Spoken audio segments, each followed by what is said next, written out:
Welcome, everyone. Welcome to Corona and Parley for the Oceans presents the Walrus Talks Trash. I'm Andrea Boyd, the Director of Partnerships and Sponsorships at the Walrus. We are thrilled to be here at the Broadview Hotel on the territory of the Huron-Wendat and Petun First Nations, the Seneca, and the Mississaugas of the New Credit.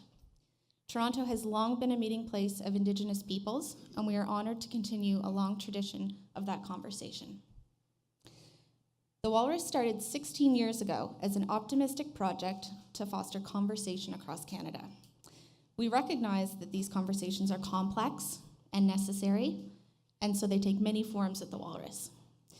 We create conversations through fact-based and fact-checked journalism in the Walrus magazine and daily at thewalrus.ca, and in rooms like this at the Walrus Talks Trash.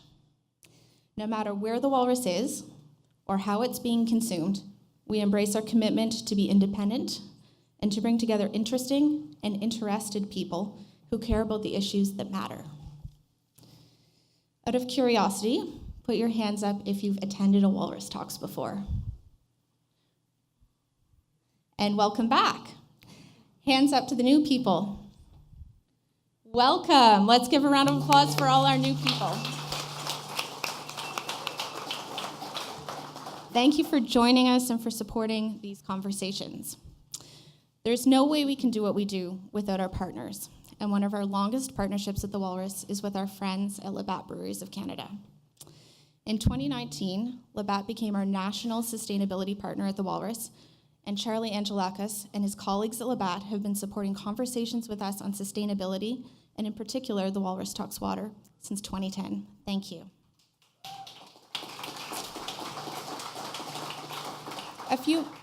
A few months ago, Labatt, with Corona, approached us with a special topic. Corona has partnered with Parley for the Oceans, a global organization working to address major threats towards our oceans. Their goal is to educate Canadians about global marine plastic pollution, the trash that is in our water. So to tell us more, please welcome the president of Labatt Breweries of Canada, Kyle Norrington. Kyle.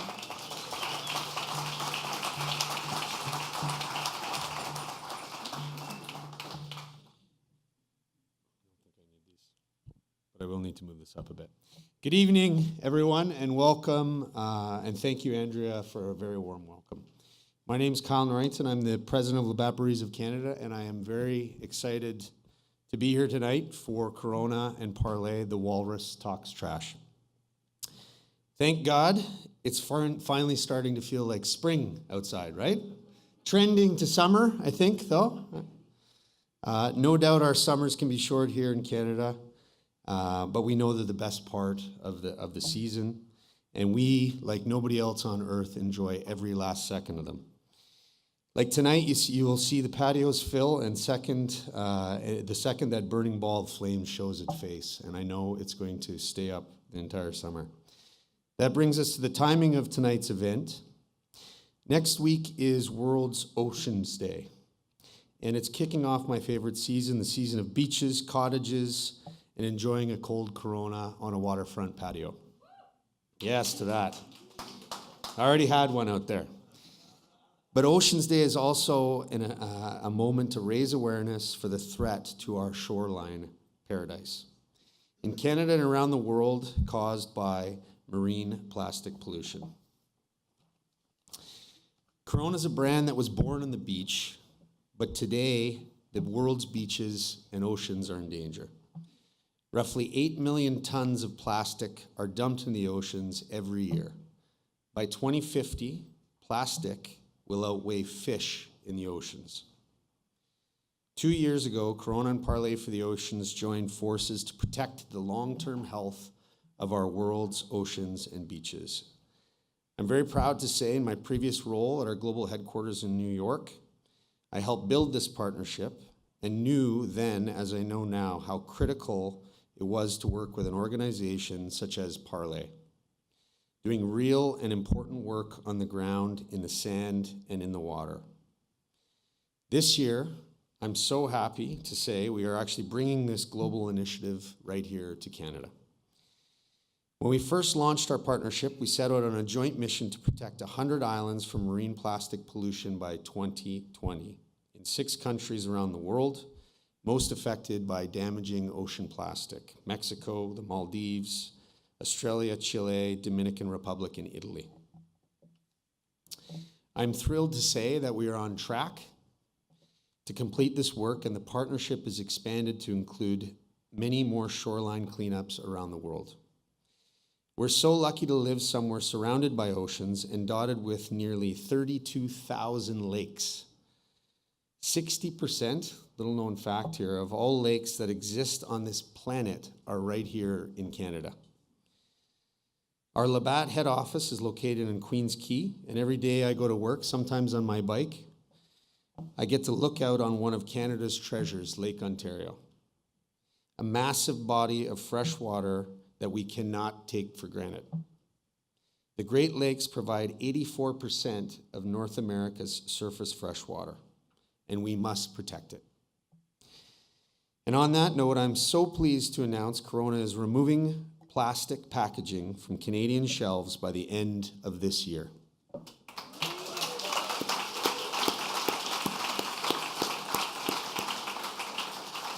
We will replace it with new compostable cardboard packaging starting in October. We're eliminating plastic shrink wrap and plastic six-pack rings to ensure that we're keeping our shorelines clean today and for the future. And for those of you who enjoy drinking a Corona, you can be part of our mission to protect paradise. Starting immediately, for every specially marked Corona case sold here in Canada, Corona will clean 1 square meter of Canada's shoreline with the help of Parley, and the goal of cleaning 850,000 square meters this summer. And we want all of you today to join us in our 850,000 square meter goal and get your hands a little bit dirty for a good cause. Corona and Parley have conducted 537 cleanups in 23 countries with the help of more than 25,000 volunteers. Here in Canada, we're hosting 50 beach cleanups from coast to coast throughout the summer, protecting the world's longest shoreline, measuring more than 240,000 kilometers. We're dedicating our summer to protecting paradise, and you can sign up here tonight or online at coronaxparley.com. As part of our cleanups, we're also creating 5 unique beach cleanup experiences, including one right here in Toronto on Saturday, August 17th at the Sunnyside Pavilion. It'll include music, food, of course, some Corona, and an opportunity to pay with plastic at a beach bar where we'll be turning plastic waste into payment. Participants will be instantly rewarded as you hand in a piece of plastic debris at the beach bar. So make sure everyone mark their calendars and join me down there on August 17th. For the past few years, our Toronto employees have come together to clean the beaches on Toronto Island as part of World Environment Day. They're great days of bonding as we all work together to truly make a difference. Our commitment to the environment runs through our business from top to bottom. We are building a company that brings people together for a better world. Sustainability is not just part of our business, it is our business. This is a large-scale global commitment, and we recognize the influence that a global brand like Corona can make and have on the industry. We hope that through this partnership, our commitments and our actions can raise awareness with Canadians. It is Canadians, the people in this room, who have the most to lose as our water and beaches are at truly serious risk. The power for change lies in our hands. Together we can make a difference. We need to protect paradise so we can truly enjoy it. With that, let's get to the talks. We're very excited and honored to be hosting this evening, tonight, the discussion. Our panelists are committed to ending marine plastic pollution. I'm very excited to see the speeches this evening as well. With Oceans Day just a few days away, we're here to raise awareness and speak about this global crisis. So thank you very much. Let's get to the talks. Cheers.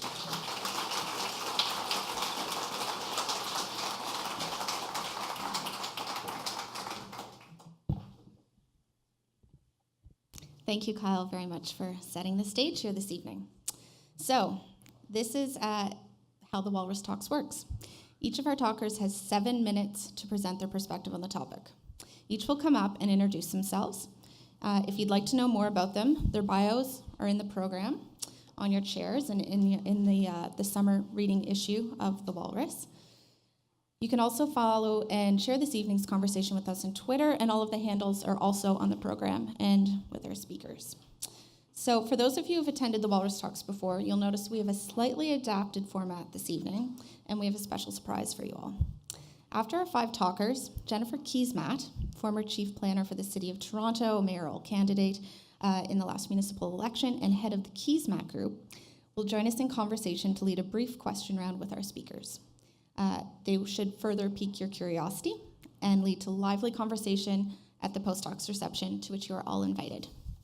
So just before I let our talkers get underway, I'd like to thank each one of you in advance. Thank you to Mike Long, Director of Operations, Parley for the Oceans, Lisa Erdle, PhD student at Rochman Lab, University of Toronto, Domic, Executive Director of Surf Canada, Michelle Genttner, co-owner of Unboxed Market, and Kai Chan, professor at the Institute for Resources, Environment, and Sustainability at the University of British Columbia. And, of course, our special guest, Jennifer. So thank you all for coming, and let us begin.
Do we have the courage to face the realities of our time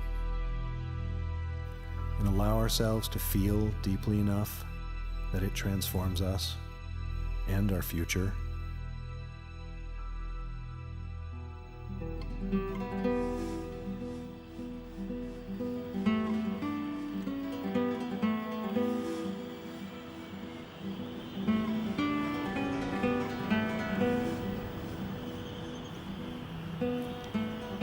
Come with me on a journey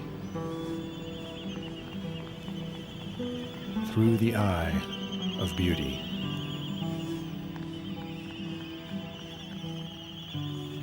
Across an ocean of grief. And beyond.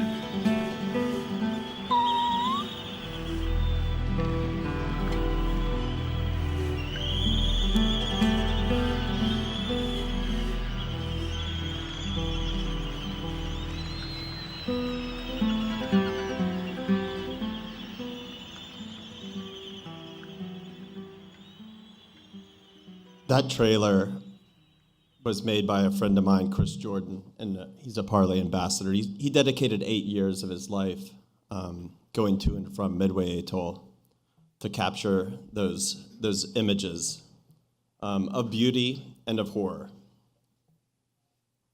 The albatross leaves its nest and flies over the Pacific Ocean, sometimes up to 3 weeks and 3,000 miles in search of food. And this ocean, which once gave it so much life and nourishment, is now feeding it plastic.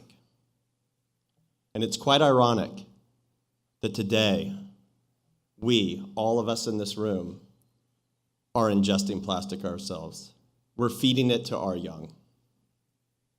As Kyle mentioned, 8.5 million tons of this material enter our oceans every year.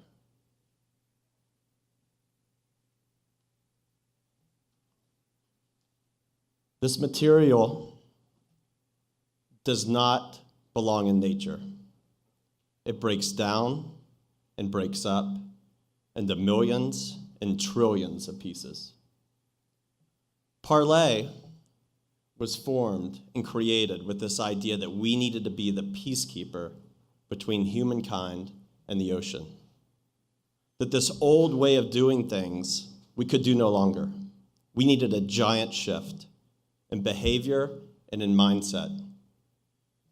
So we set out on a mission to create this space of collaboration, the space that empowers and inspires each and every one of us, the space that allows innovators, designers, creators, CEOs, government leaders to come together to look at real solutions for the ocean with a focus to end marine plastic pollution and a focus that the creative industries and brands can drive that change.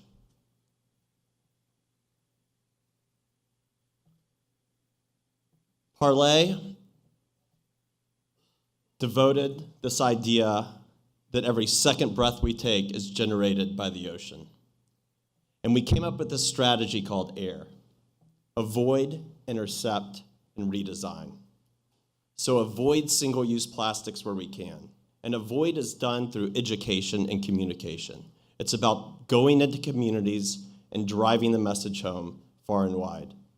It's about doing beach cleanups. Like Kyle mentioned, not only around the world, but here in Canada, driving community capacity and advocacy for the cause, getting people out there on the beaches to understand that the items that we're finding each and every day are the items that we're using from morning till dark. I was at a cleanup in Jamaica once with about 50 or 60 kids on the beach from local schools, and this woman came up to all of us and she said, "It's not about cleaning the beach, it's about cleaning our minds." And that stuck with me this whole entire time. It's really about cleaning our minds.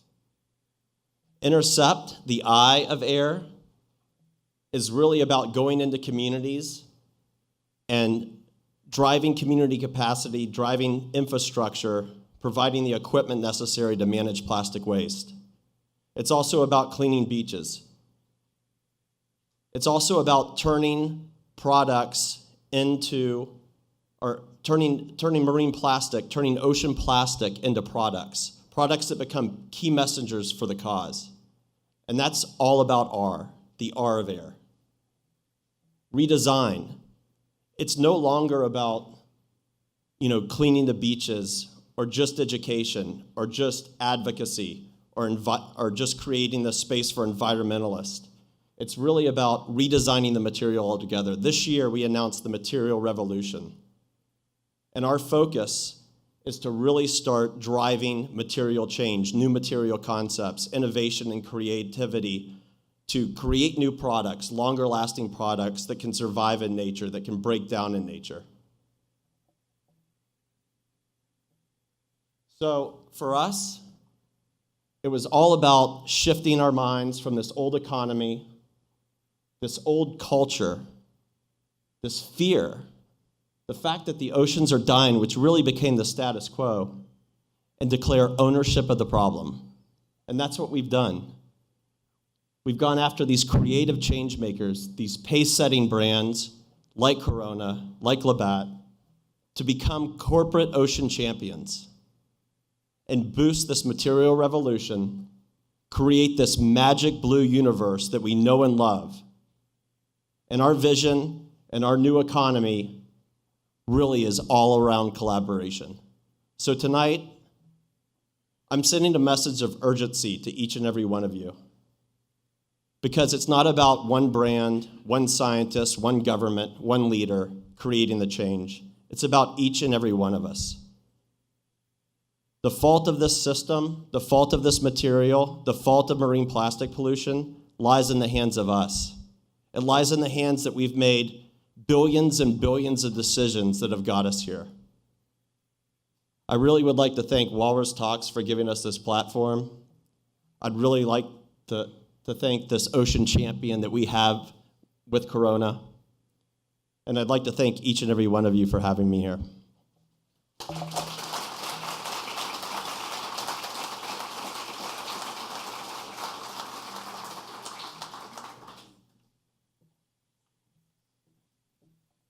Hi, everyone. Can you hear me okay? Great. My name's Lisa Erdle, and I'm from the University of Toronto, and I'm really excited tonight to tell you a bit about my research.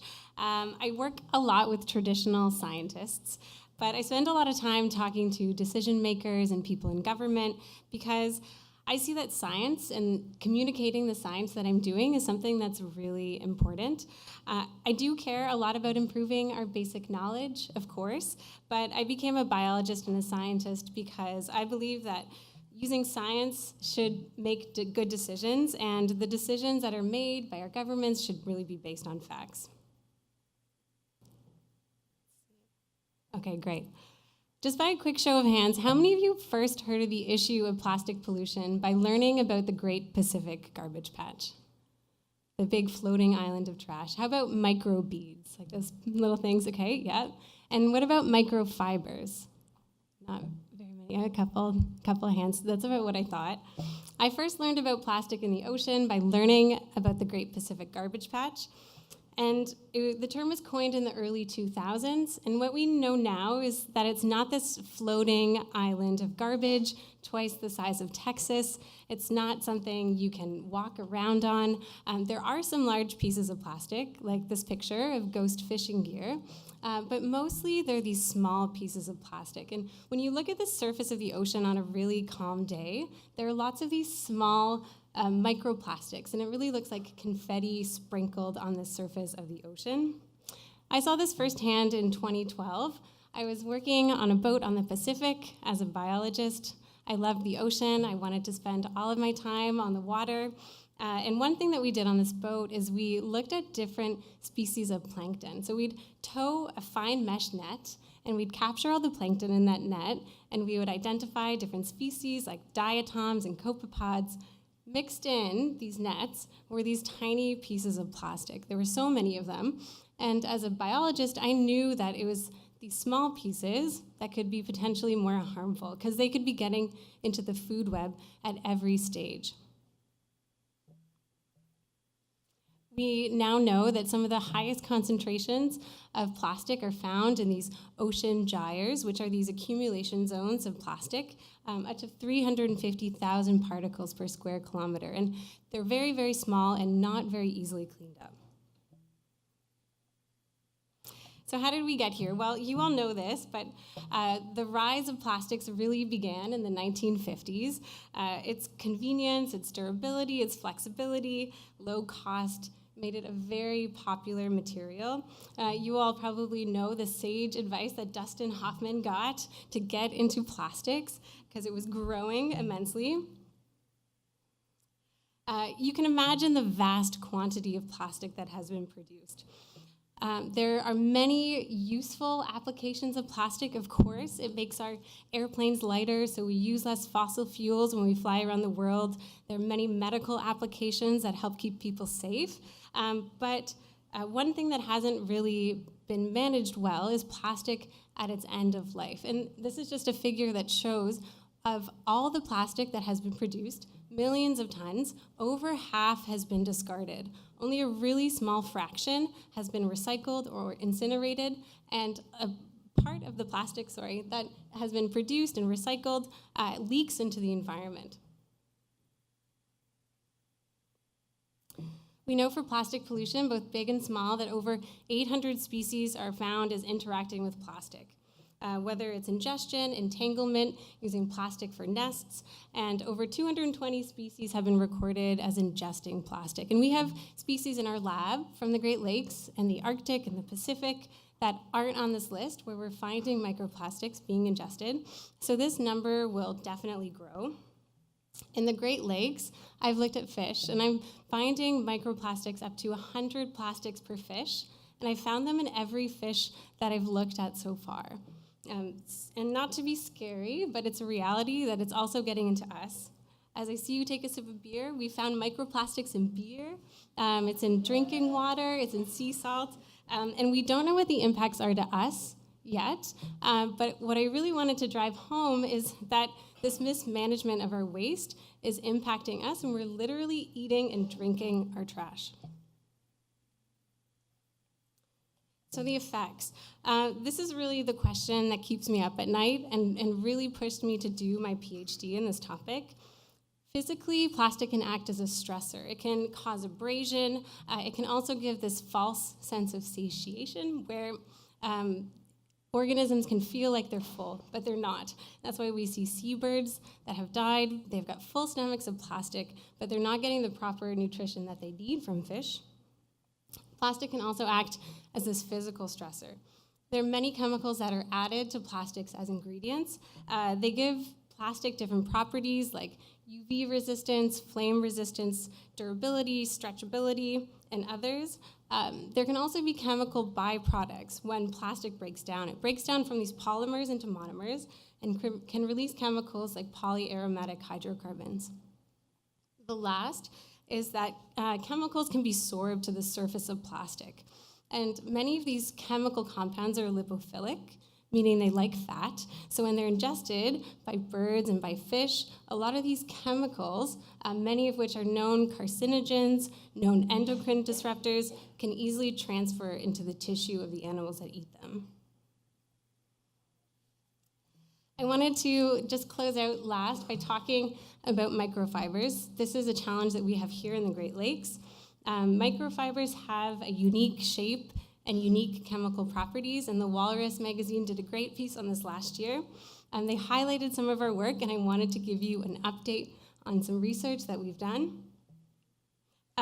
First, a bit of background. Studies show that a single load of washing your clothing can release thousands of individual microfibers into your wastewater effluent. And when this goes to a wastewater treatment plant, many of these fibers are released directly into aquatic ecosystems. And a single plant can release millions of microfibers in a single day.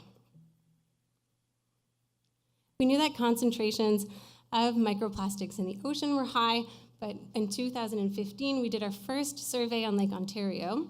I was involved in this with Ministry of the Environment and several NGOs, and what we found was often because of these microfibers, the concentrations of plastic in the Great Lakes were an order of magnitude higher than the highest concentrations that were recorded in the oceans. So we really have a problem in our backyard. Most of these microplastics are microfibers. So in the lab, I'm looking at effects.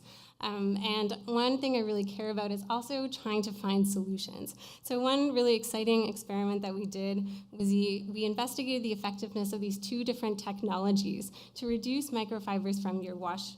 We did loads of laundry, both with and without these devices. One of them's one that goes directly into your washing machine, and the other is a filter that filters out the effluent on your washing machine. And these devices reduce microfibers by 26% and 87%.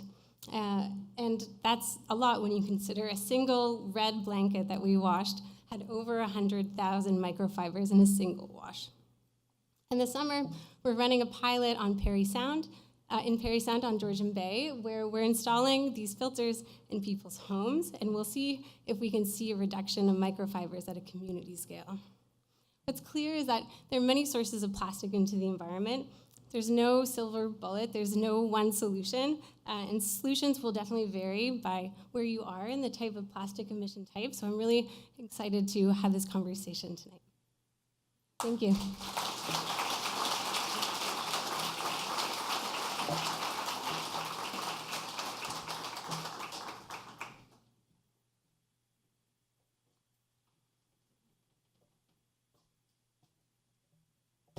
Hello.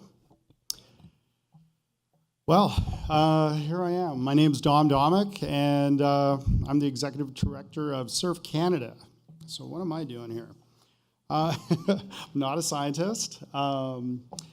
We are the National Sport Federation recognized by the Canadian Olympic Committee. So we play in the ocean, really is what we do. So as surfers, we got a frame right here. As surfers, we're hyper aware of our ocean environment. We're basically amateur meteorologists. We always, taking a look at forecasts, tides, currents, wind conditions, absolutely anything that could affect, waves coming into the coastline. So as you can see here, I'm from Victoria, by the way, Vancouver Island. Just to give it a little bit of scale, as you mentioned, Canada's got the longest coastline on the planet. You would think there'd be some waves on that coastline, and as you can see, here we are. This is Tofino on Vancouver Island, and between Tofino and the other town just down the beach, Ucluelet, we're looking at about 3,500 people. So in terms of scale, not a lot of people live down there, or on the west coast of Vancouver Island. There's really no major industry, no rivers coming from, other cities. What you think is quite pristine. And it looks pretty nice, right? Here's one of our nice waves there on the west coast of Vancouver Island that we keep searching for, and once in a while we get it good. So, what kind of problems do we have on Vancouver Island?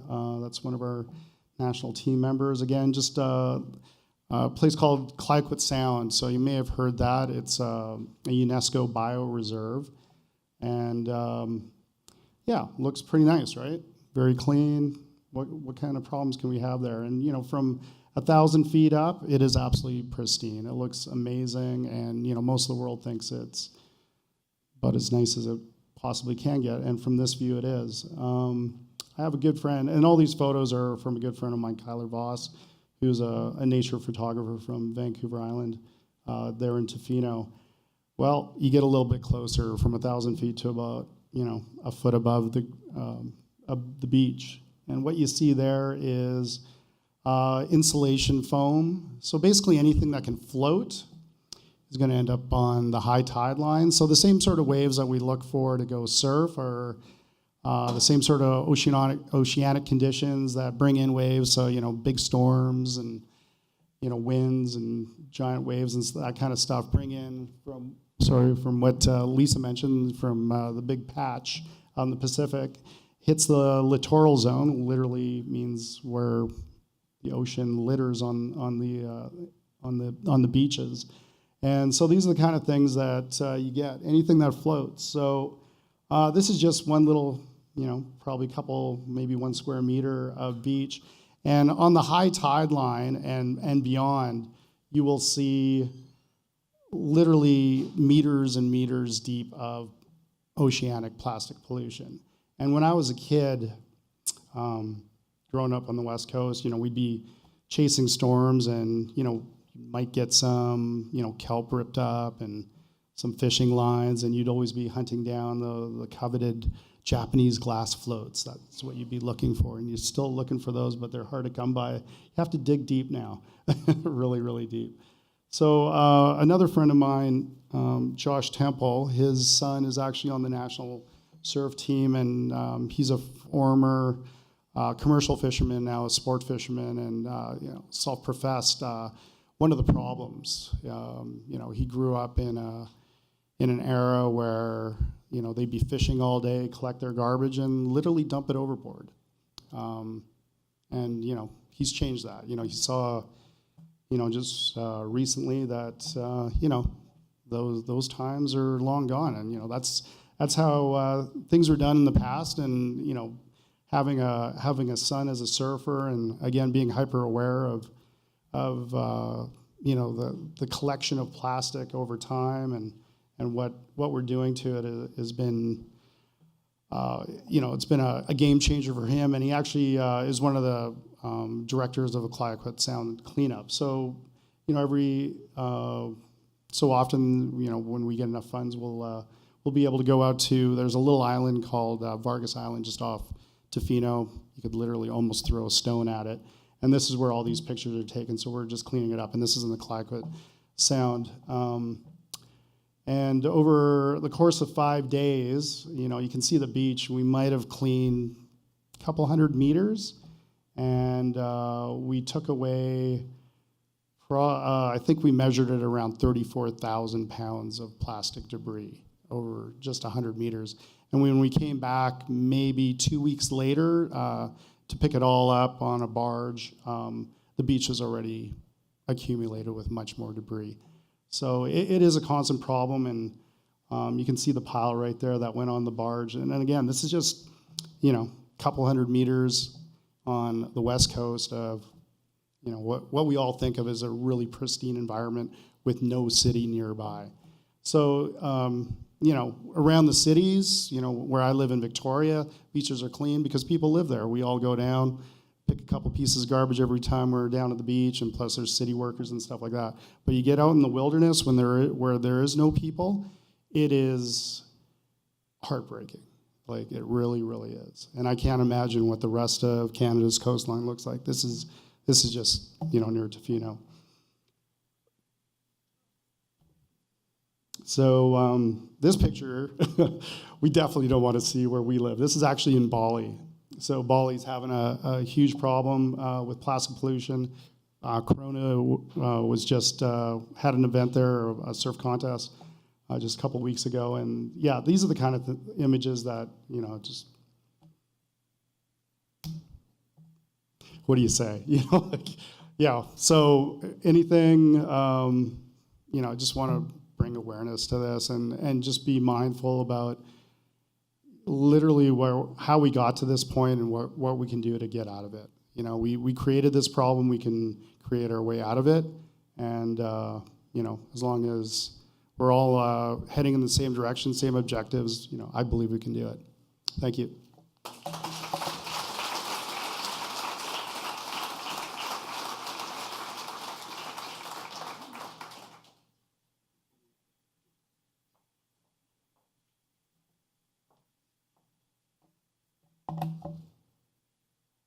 Sorry, I don't have slides. But I have this.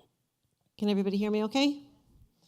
I would like to, first of all, thank the Walrus for inviting me here tonight. It's still very surreal for me. I'm standing up on this stage for the Walrus. It's a little bit off.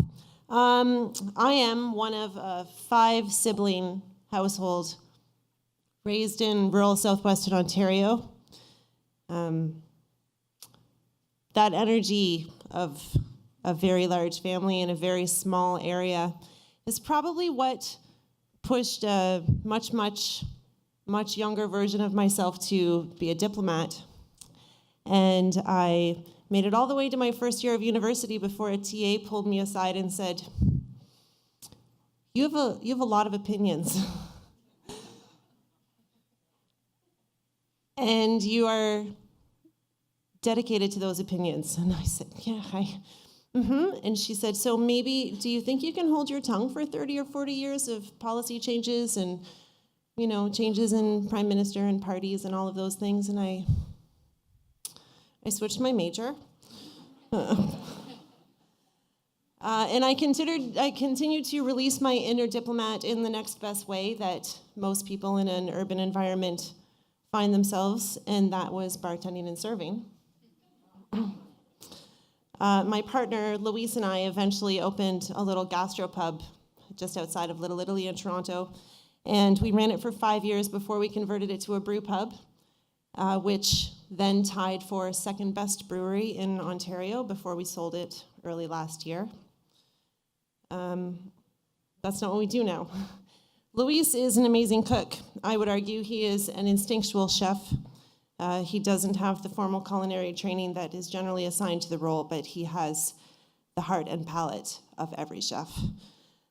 He had often expressed his desire to run a little, I'm dehydrated, a little grocery store. And we sold a bar and we said, that's a reasonable next move, a little grocery store. But what kind of store exactly were we going to run? When we started the gastropub, we did it specifically because we wanted people to be able to connect to good food, whole food, simple, true ingredients, as fresh as we could. Nothing added that wasn't necessary. And over time, we saw more and more packaging coming into and leaving our little space. Packaging on the food that comes to us, packaging on takeout containers that go home, takeout containers that are inevitably forgotten and then just go right into the garbage with the extra food. And that was kind of what struck a chord when we were researching for our store.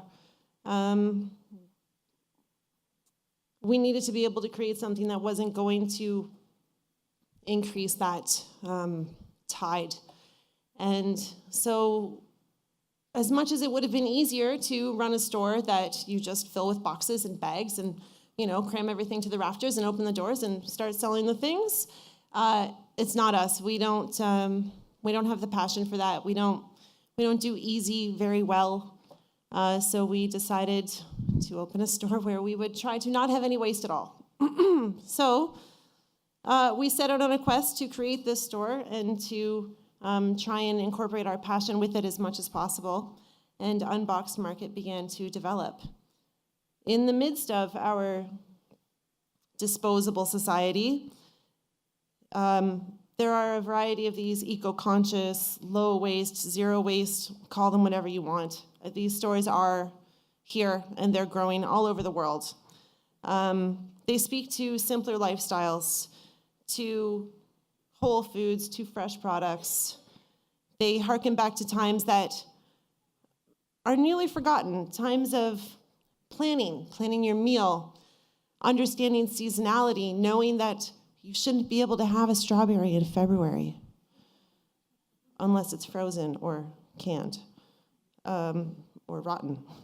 The stores work to acknowledge the current environmental crisis that we are in, and they all fight a daily David and Goliath style battle to help turn things around before it really is too late. I felt I should prepare a little bit for tonight, so I did some homework. I can rattle off facts, like the fact that every single piece of plastic ever created still exists in some form or another in our planet.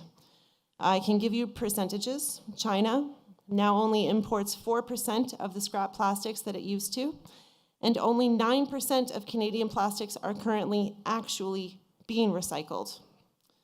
I know that the Blue Box program was started less than 2 hours from where I grew up. While this information is important, it is not useful if tangible solutions are not provided, are not readily available, and they're not prohibitively expensive. When we started researching for Unboxed Market, we discovered that there was at the time only one other bricks and mortar zero waste store in our entire province. New Grocery opened in August 2017 in our nation's capital. Since then, a few other stores have opened. Some are in the works, and some are still running pop-ups while they figure out what they're doing. The struggle to run our store is endless, and it is real. From sourcing products to watching them leave the store with our customers, we are constantly thinking and taking everything into consideration. We work with our local producers, with small distribution companies, and we try very hard to source high-quality, fresh products. Sometimes that takes more time. Like our gluten-free pasta that is coming, it was ordered in February, but the company that we ordered it from is changing their packaging entirely so that it can come to us not in little tiny individual packages with little tiny individual bags wrapped in another plastic thing, wrapped in another box, wrapped in another plastic thing. Sometimes it's incredibly easy, like the local dairy-free cheese that we have. They're here in Toronto. They send us their cheese in a little piece of paper in a reusable tote that when the tote is empty, we send it back, they refill it, send it to us again. The only indicator on them is a little sticker the size of a price tag that has a SKU code so that we know what it is and we don't have to open every piece to try and figure out what it is before we need it. One of our soap makers from Nova Scotia rewards customers who buy soap seconds. They're not as pretty as regular soap. They're a little bit smaller. Sometimes they have a dent in them. They're completely not labeled, but they cost you less because there's something that would otherwise be wasteful, but it's a freaking bar of soap. Like,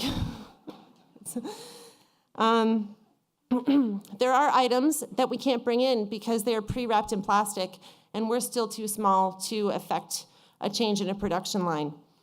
What kind of purchasing power does a 1,500 square foot little store at Dundas and Dovercourt in Toronto actually have? We recently went without yogurt for over 3 weeks because of a change in distributor. If we were a nationwide, multi-billion-dollar grocery store corporation chain, that would never have happened. I can guarantee it. If those same multi-billion-dollar nationwide grocery stores decided to tell their distributors that they would no longer accept excess packaging and single-use plastics, those companies and distributors would change it. It would probably be faster than having multiple levels of government implement changes. Frameworks for those changes have been in place now for a long time, and the goalposts keep getting pushed further and further back, and nothing is really happening. We were taught that recycling is the solution to our overconsumption. We were actually taught 3 R's. We forgot the first 2 somewhere along the way. In fact, there are 6 R's. Refuse, reduce, reuse, repurpose, rot, recycle. They sound complicated, so many R words. I want to break it down for you. This is a grocery store. Picture your local grocery store. They're all pretty similar in design. You walk in, you turn generally to the right, and you find your produce, and then your bread, and your cheese, and your deli, meats, yogurt, eggs, milk, back to cash. I'm totally avoiding the center aisles where all of the amazing things are that we're not supposed to eat. What you'll also find when you stop and look at those aisles, countless tearaway bags, meats in styrofoam containers wrapped in plastic, individual peppers wrapped in plastic, the English cucumber, which is now known as, it has the cucumber condom, which it is what it is. Buy a field cucumber. You can find 5 slices of cheese on a styrofoam tray, again wrapped in plastic. Bread wrapped in plastic for individual sandwiches, wrapped in another containing plastic. The first R is refuse. At Unboxed Market, we refuse as much packaging as possible. Our products come in fresh, and we order in bulk. When you come to our store, you won't find that one lonely individually wrapped orange pepper. You won't find eggs in plastic cartons. When you shop in your local stores, I encourage you to do the same. Refuse the extra packaging. Put your lemons directly in the basket. They'll be fine. If you prefer, put them in a cloth bag. Put them in something reusable, something you already have. Even the plastic bag that you had from the grocery store, be fine. Bring it back, use it again. If consumers refuse to take the packaging that we do not need, we encourage stores to shift their way of purchasing and their way of selling. Reduce. Reduce goes hand in hand with packaging. If you don't bring it home, you will automatically have less of it. There's a lady who comes to our store who tells us every day about the lower amounts of things that she has. She's a 4-family home. They had 2 giant City of Toronto recycling totes when they started shopping at our store that they would put out overflowing on the curb every week. They are now at a half-full single tote for that same 4-person family, and they've called the city and asked to have their totes picked up and have it exchanged for a smaller size. Less packaging, less clutter, more space in your home. Canadian households waste nearly $2,000 in food each year. Oftentimes, it's because we purchase more than we need. We are forced to buy giant plastic tubs of greens when we know we're only going to be able to eat half of it. And that's if the stuff in the middle isn't already rotten and we can't see it because it's inside of that plastic container. We buy milk by the liter, eggs by the dozen, yogurt by the pack. Reducing our purchases to what we actually need and what we will use has an immediate effect not only on the environment but also our wallets. Reuse. At Unboxed Market, you are encouraged to reuse your containers that you already have. Refuse the styrofoam and plastic packaging by putting your frozen berries in a sealable container and taking them home that way. Refill your laundry, refill your shampoo, refill your dish soaps. Milk is on tap, oils are on tap. We have saved in shampoo and conditioner and soaps alone almost 4,000 single-use bottles from being brought into creation because people are using bottles that they already have. Why would you buy another container when you already have something that can hold all of these things together? Reuse and repurpose tie very nicely together. They're similar, except that repurpose would mean that you don't necessarily need to use a peanut butter jar to put peanut butter in. You can put olives in it. You have a jar. Use it to fill it with something. Put a lid on it. Make sure it's clean. Continue on your way. You can also refill that jar with peanut butter, of course. We do have peanut butter in bulk as well. Repurposing is something that many of us do automatically. That old pill bottle becomes somewhere to put your thumbtacks. When I was a kid, everyone's mom and everyone's grandma had one of those cookie tins that was a sewing kit. We knew how to do this. We just forgot, and we were told that recycle was better. Rot. Rot is straightforward. When things are going bad, rot them. Put them into compost. Don't put them into your garbage. Food scraps are often thrown in with regular garbage, and that means that the beautiful organic material is lost and mummified in layers of the landfill. In our store, we ask you to be thoughtful of the world. Think when you come into the store, think when you leave the store. We're fortunate to be living in the second largest country in the world. We have a vast expanse of green space. We have lovely fresh water, and we're going to lose it all. Tomorrow is too late.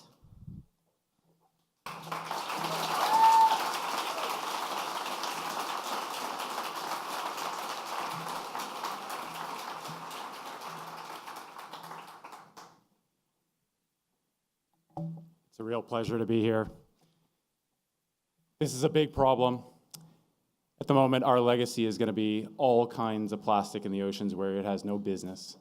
But that legacy is also plastic, and I'm going to talk to you a little bit about how we can make it change. On May 6th, the world woke up to the very real possibility that up to 1 million species could be driven to extinction by human activities. This is the report, the UN Nature report, a landmark study that was absolutely the most authoritative of its kind ever. I had the privilege to be one of the coordinating lead authors. The bad news in this report was abundant. If you look across all groups of living organisms, some fraction of species, and in some cases getting up to nearly half, are at risk of extinction.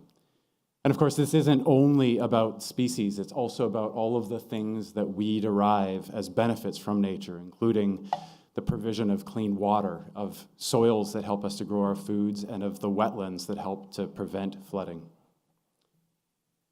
So you've heard already today from our wonderful speakers about how when you think about plastics, you might be thinking about water bottles and toothbrushes and flip-flops, but what you should really be thinking is about direct impacts on nature. And then also the other ones about how plastic gets into our food supply, and then also the food supply of other organisms who at the top of the food chain, they don't have the choice of what they're going to eat, and they can't help but eat these kinds of things. So last summer, you might have heard about the orca who carried her dead stillborn baby around for 2 weeks on her nose, just around Vancouver and Victoria. The top predators in these systems are often the most vulnerable, and they bioaccumulate the pollutants that come out of these plastics. The problem, as you've already heard, is so much more than just how we dispose of the things that we buy. Michelle talked a lot about how these are supply chain problems, right? Plastics are produced at every step in the production of all of the things that we buy. This is a source map of a typical laptop computer showing all of the different places that might be sites of extraction and then production of components and then the assembly into the finished product. If we're going to solve these problems, we have to solve them well outside of our home. And so it's great to hear that Corona, for example, is taking steps to prevent that waste from ever getting in there, and then Unboxed also working from another part of the supply chain. But when you think about the rest of us and how we can participate in this kind of a change, what you're told so often is to buy things differently. And that often means participating in certification, which is great, right? It's a really important way to change supply chains, but it's also limited. Because what it means is you take a supply chain that's fat and benefits from the economies of scale, and you produce a separate supply chain that is thin, and so doesn't benefit from the economies of scale, doesn't move as many products along the shelves, is therefore more expensive, often less fresh, and a lot more complicated because it results in a whole array of different labels, of which for a single product category, there may be up to half a dozen, each of which means something different, some of which are meaningful, some of which aren't. How is a consumer supposed to process all of this and turn it into useful action? The reality is that most people just check out. It's fodder for greenwashing, which leads to a further erosion of trust, and most people just suffer from analysis paralysis. So what happens is that the heroes in the room, and you've heard from a bunch of them today, and I bet there's a bunch in the audience, those who go to any lengths to try to reduce their impacts on this planet from plastic pollution and all kinds of other sources, unfortunately, are not inspiring to the vast majority of other people. What happens is most people look upon those heroes and they say, if it takes that much effort to try to be an environmentalist on this planet, then I'm not one and I can't be one. And so they check out. But our research in my lab, and also in many labs that do research of this kind, shows that the values of environmental responsibility are actually shared very broadly. So we asked a range of different populations in Costa Rica and in Canada and the US about questions like this. Humans have a responsibility to account for our own impacts to the environment because they can harm other people. And we found that the vast majority of people agreed or strongly agreed with this statement. So how do you turn that kind of broad agreement about the fundamental values of responsibility into broad action across all of the population?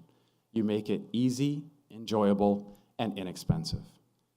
And so imagine being able to go into a grocery store, any grocery store, not just Unboxed Market, and being able to buy shrimp that, unlike most shrimp, which unfortunately comes with a side of albatross and sea turtles in the form of bycatch, so incidental catch that was not intended, up to 4 pounds to 10 pounds for every pound of shrimp. Imagine that the net impact of your purchase on the oceans was positive, because there were side payments that went towards fishermen installing turtle excluder devices, perhaps in other fisheries, and then to various programs like the ones you've heard about to reduce the impacts of the plastics in the supply chain. And imagine that you could do that for any product that you could buy in any store. That would be a supply chain for virtue, where acknowledging that we are in a process of transformation where supply chains are becoming greener, but we don't have time to wait for that slow change. We create a separate supply chain to fix those problems where we accept the responsibility that goes with that so as to incentivize having less of those problems in the first place. That, we argue, would be the infrastructure for sustainability. Bullet trains and mass transit are great, but I've never ridden on a bullet train, and I don't know when I'll get to. but everybody needs some way to mitigate the impact of their purchases because we're all participating in loads of supply chains. So in terms of plastics, heard about loads of different kinds of solutions, from fixing landfills, creating real recycling programs that actually reuse that plastic, having beach, river, ocean, lake cleanups, etc. And also creating a circular economy that doesn't need plastic in the first place. This is what we call Coastphere, for a community of small planet heroes, which is working to make it easy, enjoyable, and inexpensive for people to have net positive impacts on our planet. The point here is that we have been giving guidance to the environmentalists who are willing to do anything in order to help the cause. And there are some Katniss Everdeen's out there, and there are some of them in this room. But we need to be able to create solutions that are workable for everybody so that these changes can become a real revolution. That big UN report that I mentioned acknowledged the necessity of transformative change and moving towards a global sustainable economy, which has multiple components, including the one that I'm talking about, unleashing the values that are already there through widespread collective and organizational action. Now, a couple of weeks ago in Paris, 132 member nations signed on to this, and Canada was one of them. Unfortunately, however, that agreement, that assessment does not itself come with any binding agreements, any binding commitments, and so it's up to us to hold their feet to the fire, to make sure that these changes are actually implemented. So a group of us started this Citizens Call for a Global Sustainable Economy for transformative change, to start organizing towards holding governments and also businesses accountable, to do the kinds of leadership things that Corona and Labatt and others are committing to. So yes, absolutely, we've got a plastic problem, but this is actually one part of a much larger problem with our economy. And it's time for solutions, and some of them are out there. We'd love to have you join us with the Citizens Call and also with Coastphere, which we're going to be launching soon. Thank you very much.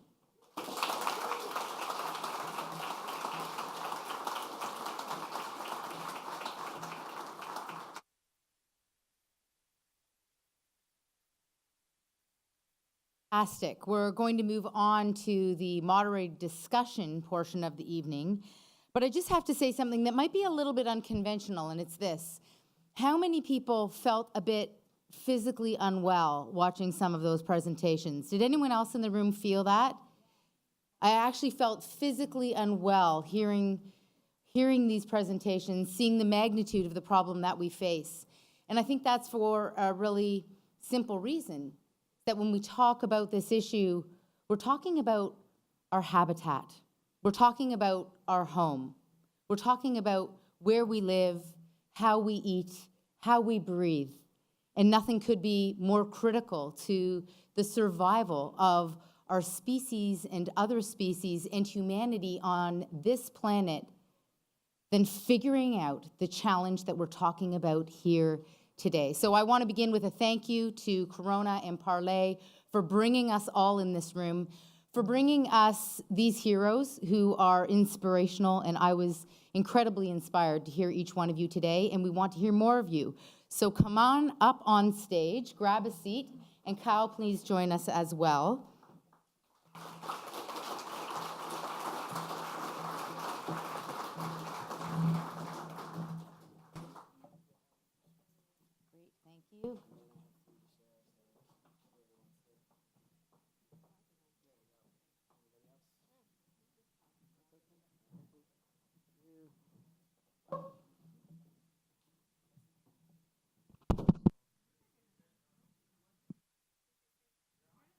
Okay, there we go. We're in business.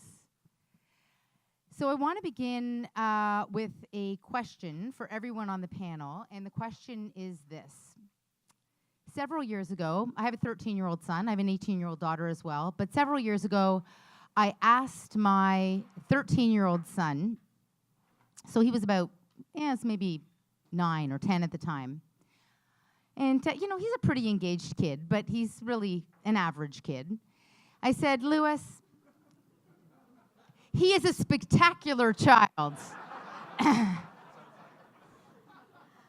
I really was very understated just to make my point, relevant, but he's a spectacular child.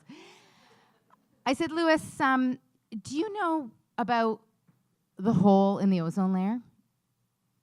And he looked at me blankly and said, no, I could Google it for you, Mom. If you want to know what it is, I'll Google it for you. And I said, no, that's okay. Do you know what a smog day is? And he looked at me and he said, I can Google that too. And I said, no, do you know what a smog day is? And my son, living in Toronto today, had no idea what the hole in the ozone layer was, and he had no idea what a smog day was, which is interesting because in my childhood, we did a lot of talking about the hole in the ozone layer. That was a big part of my childhood, and I suspect the childhoods of some of the folks on the stage. But I also remember vividly smog days, those days when we stayed inside so that we could survive. And here's my kid in mid-2000s, and he has no idea what these things are for a very simple reason. We did something about it. And I'd like to ask this question. I'd love to hear from everyone on the panel as an opening question, which is, do you think we're going to do something about this?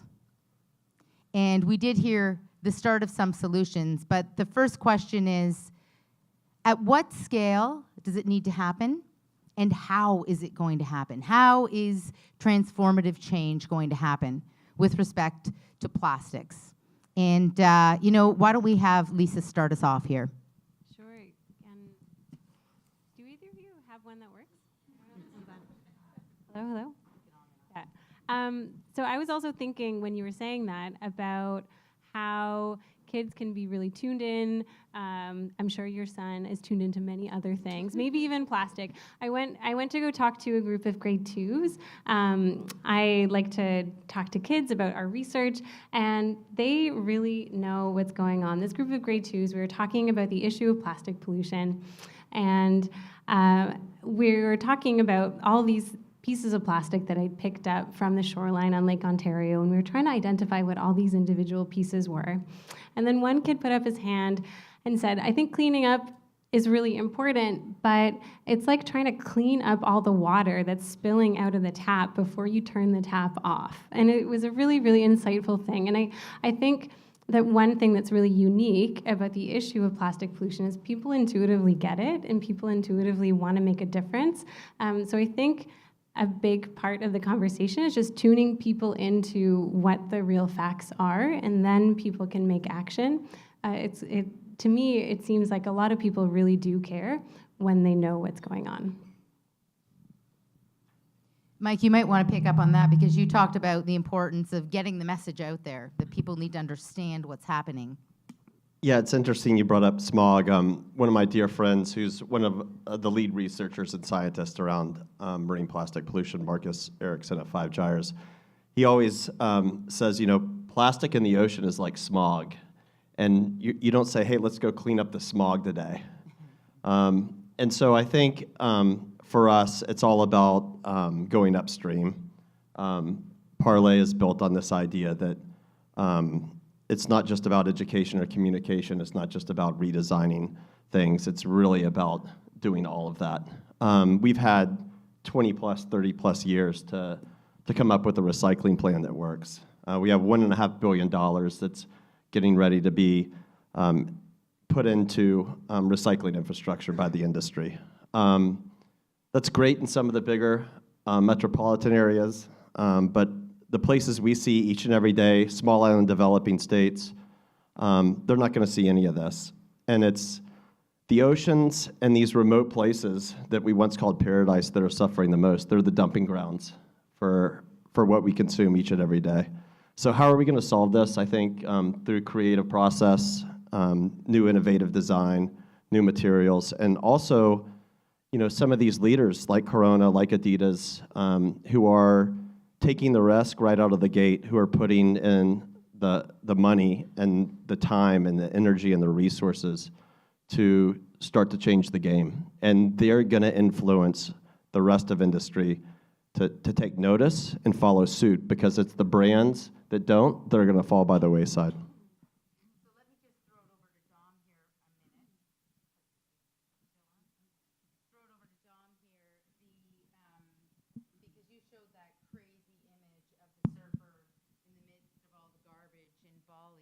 And it raises this really urgent and tricky question. We could clean up our little piece of shoreline. We could start addressing the supply problem in the Canadian context.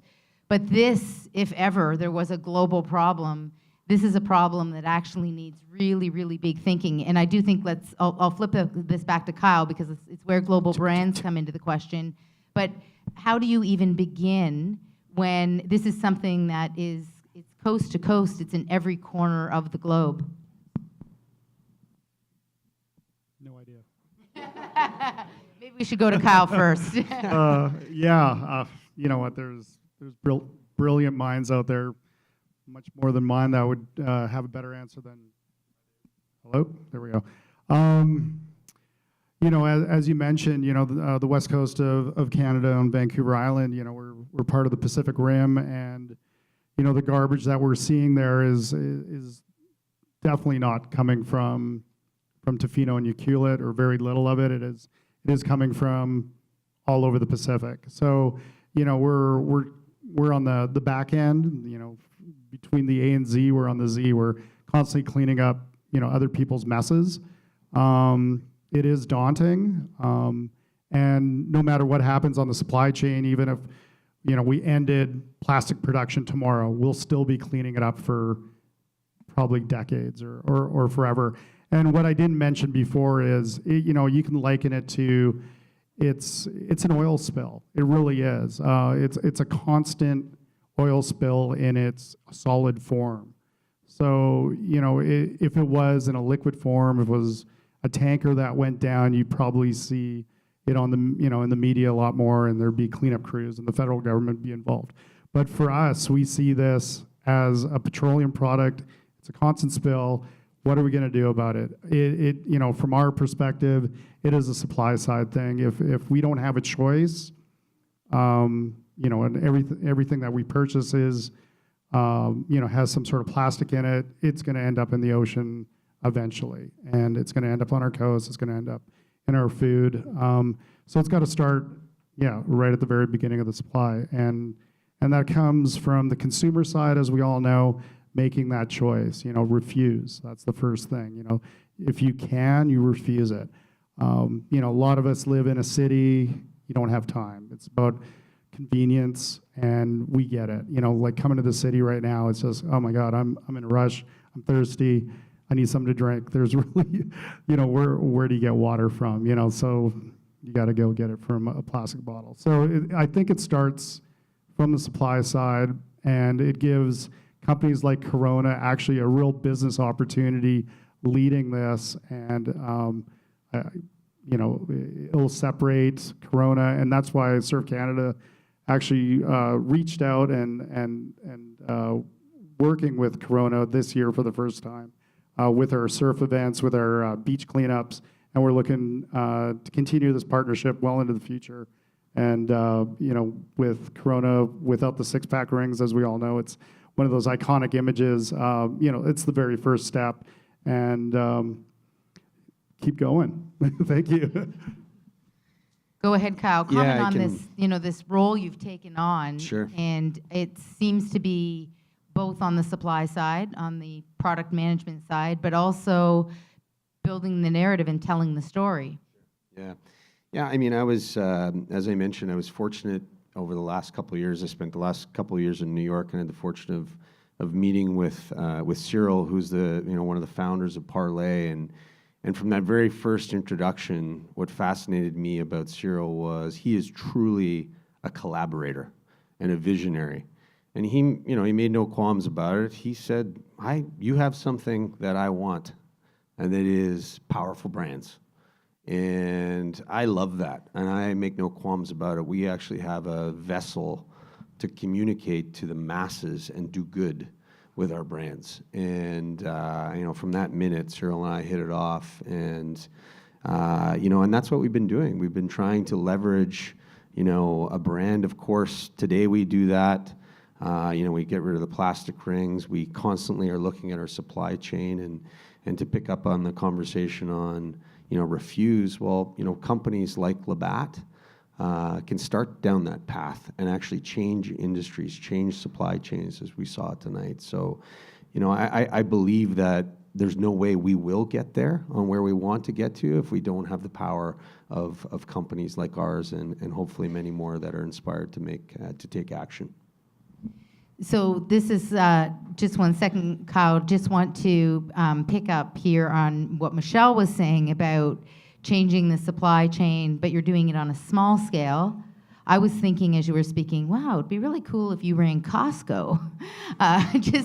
Just think of the garbage that would be transformed if Michelle was roughing up the suppliers at Costco. That would be really valuable. But tell us a little bit about that process and the willingness, because it seems like you show some of these images to pretty much anyone and they're going to say, okay, this is a serious problem, we need to engage. Tell us about that process of, at the small scale, trying to shake up the supply side. Yeah, I think that sometimes, like I said, it's not possible. There are some companies that just don't care. They're too big, they don't want to talk to us. As more people start to talk to them, they'll start to listen. But there are products that we can't bring in. The biggest abuser of single-use plastic wrappings is the organics. You can't find most organic products that aren't pre-wrapped. Like, we can't bring in, people come to the store, do you have organic fruits and vegetables? Sometimes, not often, because they're often wrapped. You've seen pictures of bananas on trees wrapped in plastic bags. Like, that happens. It makes no sense. Bananas have their own wrapper. I don't know if you've seen a banana before, but like it has a wrapper. That struggle, how do I go up to go down to Costa Rica and say, you know what, it would be really great if you guys could stop wrapping your bananas so that we can sell them. I don't have that purchasing power. Luis doesn't have that purchasing power. One day, hopefully. But I think that the biggest thing that we've done is we're trying to connect our store and the people who come to our store with our community. We live in the breadbasket of Canada. Southwestern Ontario, we have everything. We have everything. And it is important that we recognize we have fields, we have fish, we have trees, we have all of these things. And if we can connect you to Perth Pork Products or to Row Farms or to Harmony, or to Cultured Cheese, or to Moo Free, any of these little individual companies, they see it and they are willing to have that higher price tag on their side so that we don't have to have such a high price tag on our side, and so that people can meet kind of an affordability and still be able to shop, and also recognize that these little companies are working every day to change the world, and it's the little producers who are going to push that forward. So, Kai, I think you want to take it back out to the global perspective? Yeah, absolutely.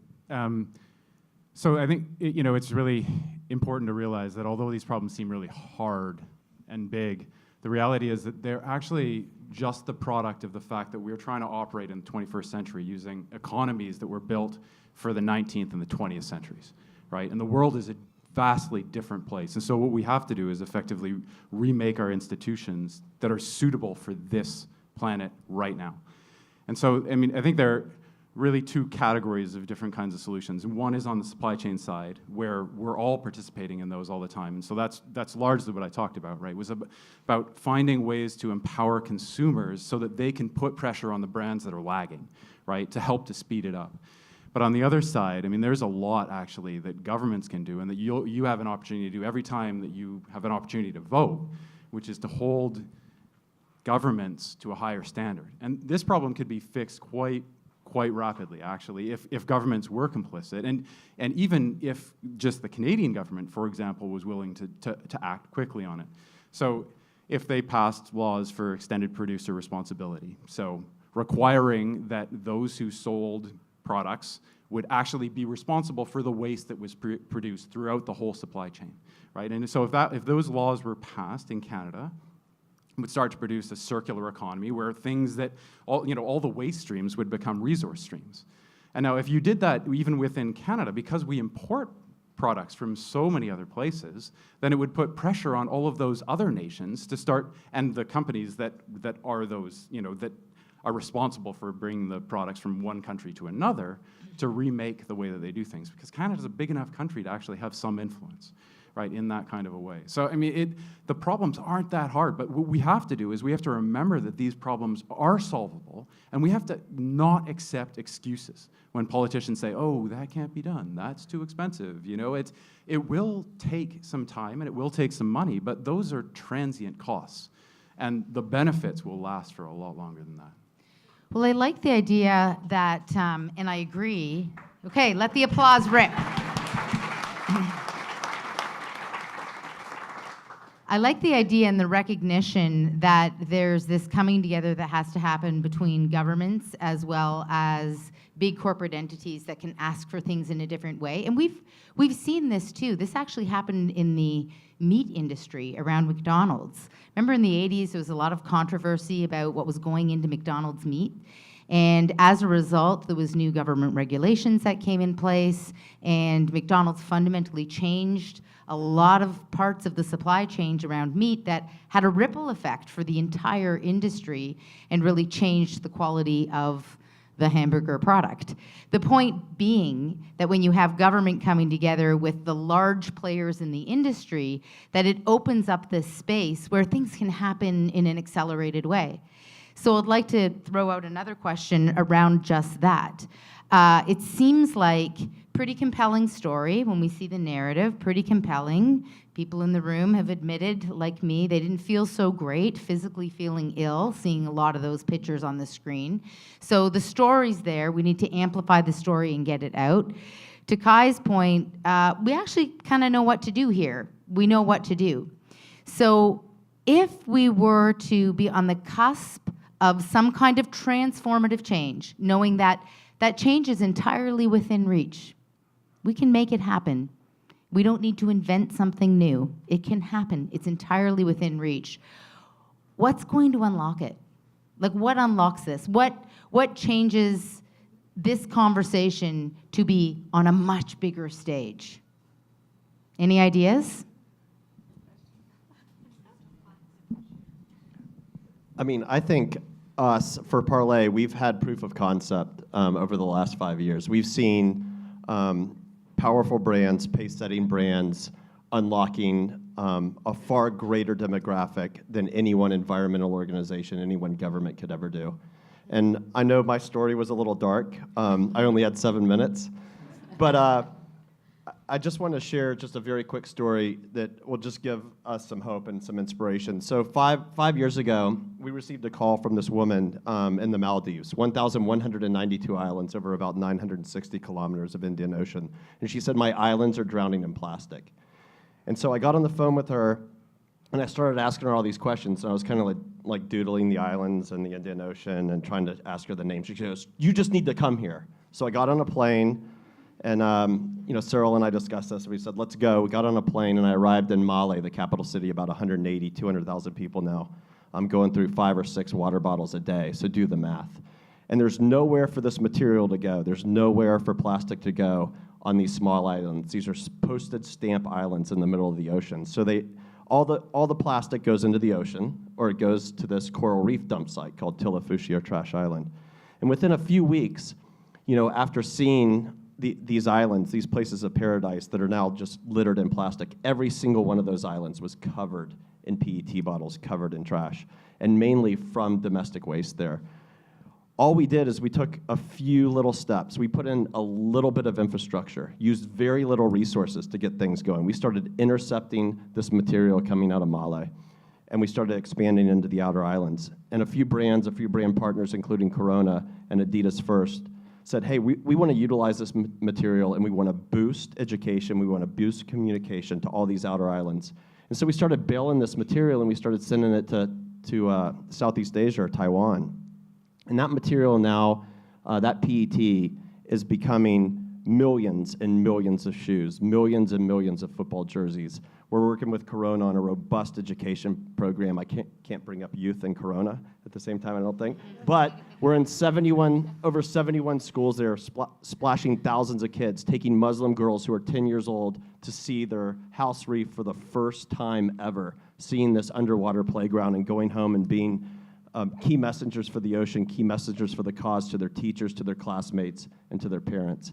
And I think this is the shift, and this is the hope that we're seeing all around the world. I was recently in Bali, and I'm going to give the microphone up, I promise. I was recently in Bali with my 2 children, and to see the shift that's going on there, like walking into one of the mini marts and looking above the guy, and he's not offering me a plastic bag. There's a huge sign above him that says, "No plastic bags. Bring your own bag."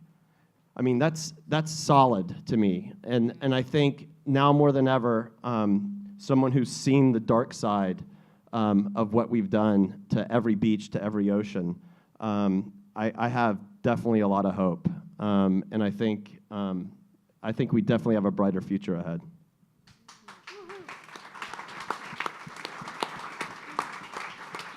So what I'd like to do is just do a little bit of a rapid fire in closing. I think that was an excellent closing from Mike. I'd just like to let the others on the panel, if in a minute or so you want to answer this question of what from your perspective is within reach, what from your perspective is going to drive forward transformative change that we need to focus on as we move forward. And why don't we just go down the line? We'll start with you, Kyle. No, I was very inspired as well tonight. I mean, I've been working in and around this project for a few years, and but what's funny is every time I come to one of these talks or I participate in some type of event around this subject, I learn something else. It's and I'm inspired by what I heard today. The thing that got me the most, and really sat there and was thinking a lot about, the idea of refuse.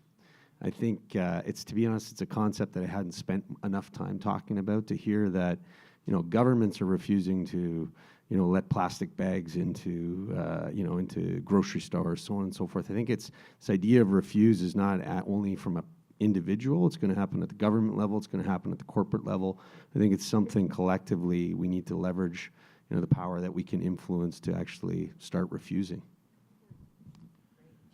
So I think we're definitely seeing transformative changes. We're already in the middle of it for plastic, for climate, for a bunch of issues that have been bubbling up over the last few decades.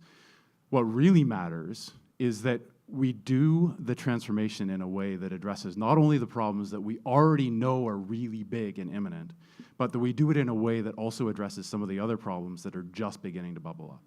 Right? And so that's where the kinds of policies like extended producer responsibility and the kinds of commitments where you're not just going to have less plastic or be carbon neutral, but you're actually going to mitigate all of your impacts on biodiversity and what nature does for us.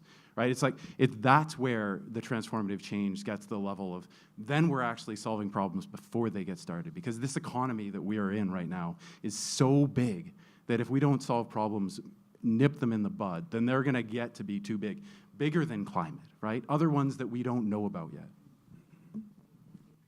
I really see a lot of these issues as being global, but a lot of our solutions are often local. Like last year, we banned microbeads and face scrubs and toothpaste, and now when we're looking at the water that's going into the lakes, there aren't very many microbeads in there anymore. And so this kind of ban had a real impact. And I think that we can look at the kind of plastic that's going into the environment, try to target these solutions, and these solutions are effective, and we can all really play a part. I think that a big part of this, and we all kind of touched on it a little bit abstractly, but not directly, is the circular economy, which is as much as it's refuse, it's also reusing the things that we already have, which clearly, I mean, you're making jerseys out of plastic and shoes out of plastic. Like there's where you're reusing the things that we have.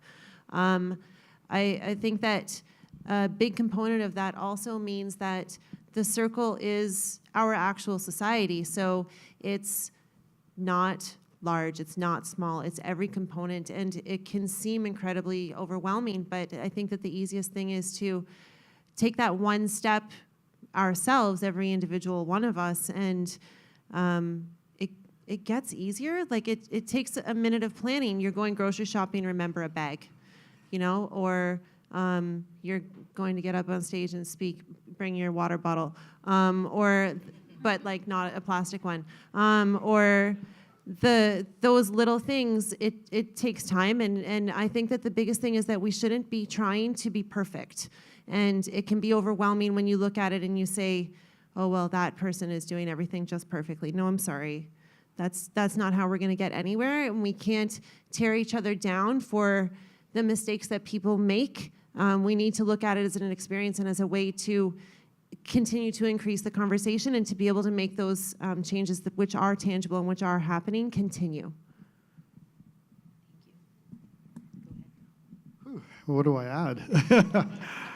Yeah, I get the last word. Well, yeah, it's an interesting one. I live in Victoria, as I mentioned before, and they banned the bag a little while ago, probably some time ago, and the same with plastic straws. So, it's changing consumer behavior in Victoria, and it's really funny because our adjacent community, Saanich, hasn't banned the bag or the straw, and it's you go over to a restaurant, it's like, oh, why did I get a straw in my drink? So the consumer behavior actually changes quite quickly, and you become very mindful of these kind of things. So it's got to start somewhere, and I hope it all it's probably already has started with everybody in the crowd, and again, it just keep the ball rolling. Like I believe that we can do it. As I mentioned in my little 7 minutes, we created this problem. We can create ourselves out of it as well. And I just want to thank everybody on the panel for enlightening me as well, and look forward to talking to as many of you as we can tonight. Thank you.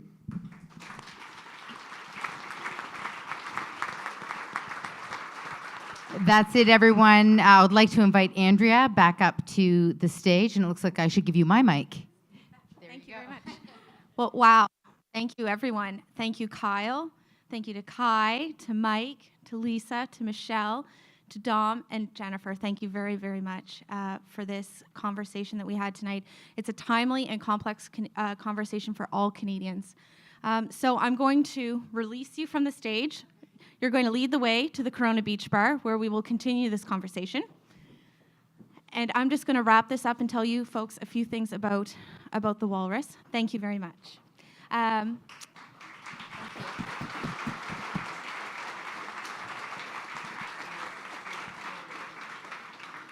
So I know I'm the only thing standing behind it. Hello? I know that I'm the only thing standing between you and a Corona, or perhaps that other little event that's happening after this. And if you enjoyed tonight, if you enjoyed the Walrus Talks, you can come and see more Walrus Talks. We've done over 100 of them across Canada over the last 8 years. This Talks will be available online next week, and you can go to thewalrus.ca and to Walrus Television, and you can share this conversation with all of your friends. You can also subscribe, if you're not already a subscriber, to the Walrus magazine. You can subscribe tonight at the white table out in the hallway. For tonight only, you can get a year-long subscription for $25. So please visit the sub table after this event. And thank you to our community of donors and sponsors who support us and allow us to provoke new thinking and new conversations on matters vital to Canadians, like the conversation you heard here this evening. So thank you so much to Labatt Breweries of Canada, to Corona, and to Parley for the Oceans for enabling this event to happen. If you'd like to learn more about their joint efforts to clean up our global oceans, you can continue the conversation at the Corona Beach Bar. That'll be outside. And if you haven't already received your complimentary Corona, you can also receive a ticket for that at the Beach Bar. And thank you, Corona, for these beautiful water bottles that everyone has received this evening, so you can go plastic-free. So we'd also like to thank the Broadview Hotel for making us plastic-free this evening. So thank you. Please join us at the reception. There'll be food, drink. You are the Walrus. Good night.